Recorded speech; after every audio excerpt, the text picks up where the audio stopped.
Hello, hello. I just want to jump into real quick some exciting things that are happening this week for me. It's going to be a super busy week. I have a lot of things cooking, quite literally. I have some irons in the fire, and this Friday I am officially going to start shipping my newest product that I'm super excited about. This is the Water Balm. Let me get a little bit closer, I don't know if you can see that sometimes. Let me try to, there you go. The Water Balm. Let's talk about this product, the why, and all the things behind it. Now, I have a love-hate relationship with balms. When I love them, I love them. When I hate them, I hate them. What I mean by that is I'll buy a balm and I love how it feels. I love the fact that it has all these oils. It has waxes. I do personally enjoy a wax in a formula. It has like this coating effect on the skin. But every so often I'll put on a balm and then sure enough I'll wake up and then I'll have a pimple on my face, like on my forehead, my chin, what have you. It's like inevitable. It doesn't matter the brands. It's just a reality with balms and having combo skin. So, and I've done all sorts of things to try to kind of remedy that. Like I will apply the thinnest layer. I'll work it into the skin before I go to sleep. I'll just rub it in again to make sure that I don't have like any excess. And sometimes it works, sometimes it doesn't. You know, I'm willing to take the risk. I've narrowed it down to a few products that I do enjoy and love that don't have that effect on my skin, but it's been a journey. So if you're the kind of person that you love the idea of a balm, or you've purchased balms and they're just sitting on your dresser or your vanity unused because they feel too greasy, they're too occlusive, you do wake up with pimples or whatnot, then I think this is a product that you can potentially enjoy. Now, it's no secret with Christian Beauty, when I launched the limited skincare that we have currently, it is a cross between, you know, marrying botanicals and also clinical ingredients. While I do think there is space for a product that is 100% botanical based, or 100%, I don't even know what the terminology to use is, because there's so many different buzzwords and a lot of things are misused and I don't want to put out misinformation. But let's say, for instance, you have, they call it an elixir. It has, you know, a few different oils in it. I do love that kind of a product. But the problem is if you're trying to tackle a specific skin concern, a lot of times some of these oils or botanicals just really aren't enough to get you across the finish line. They're great for, you know, hydration, day-to-day, like daily drivers. But the moment that you want to tackle a specific problem, that's where a lot of these quote-unquote natural remedies fall short. And that's where the clinical ingredients and the clinical components really find their space. And that's just, in full transparency, why I've chosen to marry both botanical, clinical into one. If you have an interest in anti-aging, if you have an interest in, you know, peptides or ceramides, if you've done a bit of research on those ingredients specifically and the efficacy and kind of what it can do for your skin, then you already know what it's hitting for. In addition to peptides, of which this has 12 peptides, it has all 3 ceramides, and those are the 2, I guess, most expensive ingredients that are in this. That it has bakuchiol, if you're familiar with that ingredient. It's the plant-based, or the plant version of retinol, and it doesn't cause peeling or a lot of the issues that retinol does have. There's an ingredient here that I'm pretty excited about that not many have heard of, and it's paracress extract. When I did my research, for some reason it's coined as nature's Botox. That is not my marketing phrase. Look it up online, you'll find it yourself. But apparently what it does is, over time, not just immediate, it does have a component in it that helps to relax the facial muscles so that you don't see some of the fine lines, et cetera, et cetera. But again, it's a long game, and it is cosmetic, meaning that if you use it a few times, it's not like a permanent fix. No moisturizer is a permanent fix, because I'm not trying to sell snake oil, and just really give you a deep dive into like what's in this. And here is our pretty box. I don't know if you can see that shimmer, that beautiful rose gold. And from a feel perspective, it is a cross between a balm and a moisturizer. What leans it more balm is quite literally the amount of oils that is in this, the beeswax that is in this. And then when you apply it on the skin, you can kind of see that. That's actually quite a bit. I don't know why I went in so generous. right? You would never put that much on your face at once. I mean, unless you want to, then, go for it.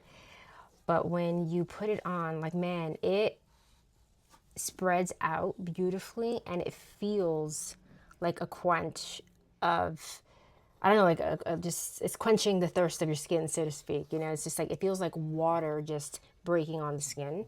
And let's see if you can kind of see my hand, right? You can hear my pug in the background. He's here snorting away. But it just super hydrating. And I've been using this now for about, oh man, it's been a few months. I've had to fine tune the formula a few different times. And so this has been something that I've been fine tuning. This is probably version 8 now, honestly, at this point, to get it to this space.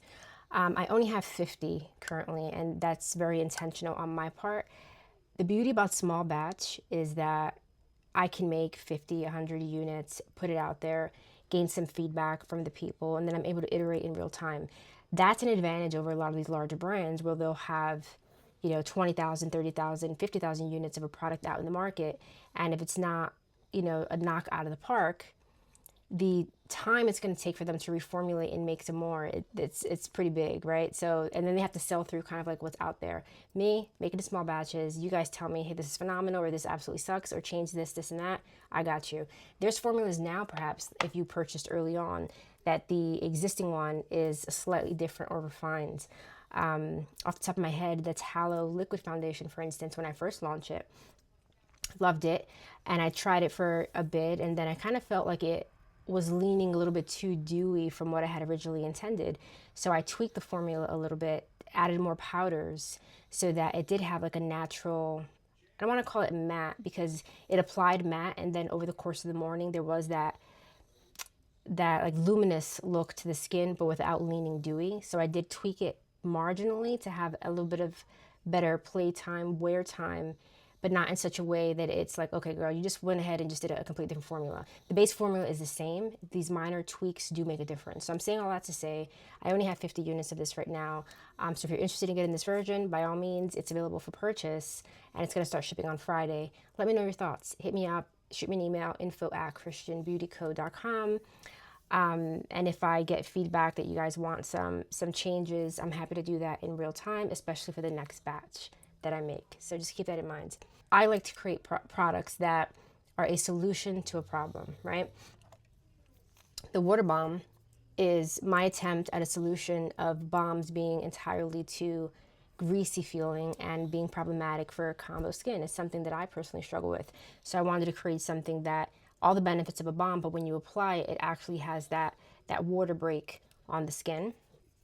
Something else I'm working on behind the scenes, I have a little pop-up on my phone, okay, is because I still do have a love for balms, I did want to create a traditional balm product. So right now I'm flirting with 2 formulas that I'm testing out, and that's what we have here, 1 and 2.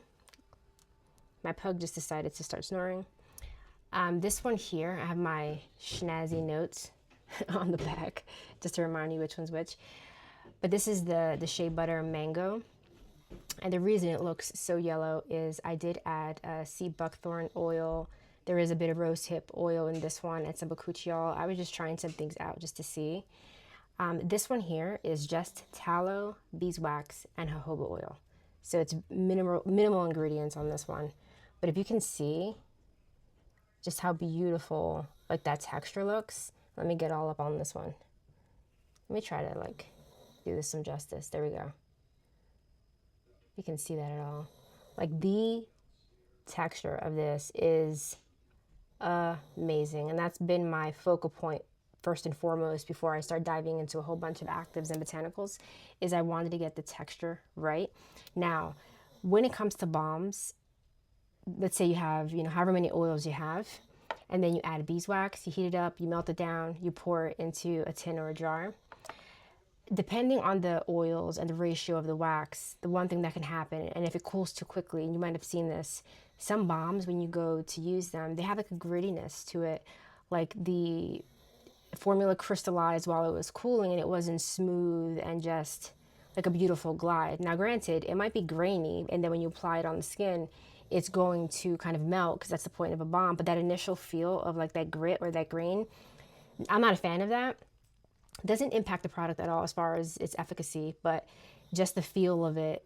It's when I see that, it reminds me of something like an ingredient or just something that somebody threw together and it's not super refined, and that step wasn't taken to really care about like the glide and the formula. And that's something that I'm really trying my best with these to get right.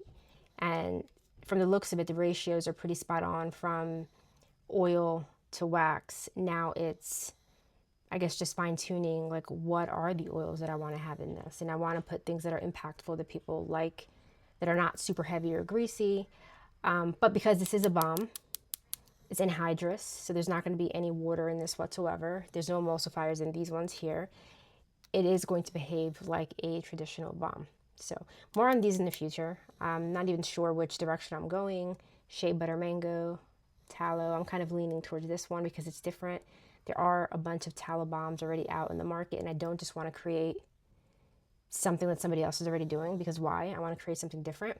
So we'll see. I'll keep you guys posted on this, but I'm excited about this, and I'm going to keep fine tuning and trying it out and being the guinea pig. So if you see a zit on my face in the coming days, ignore it. Just know that I'm testing out some balms, and we're going to get through it. So yeah, so thank you. Hold on a second. I need some coffee here. Okay. So yes, thank you for checking out the video. Let me know, if you do decide to get the balm, the water balm, that is. If you have any questions, concerns, I'll dive into, more videos on this later. I can do some behind the scenes on the actual formulation process. I'm just really excited about it, and I hope that you guys love it as much as I do. So I hope you have a great Sunday. I am supposed to be off today, but technically you're never really off when you have a business. But I'm going to go try to relax, spend some time with my husband. But I did want to say, thank you guys for the love, for the support. I read all your emails. I read all of your messages on all the socials that get sent my way, and the support and outpour of love is amazing, and it just keeps me going. So thank you so much.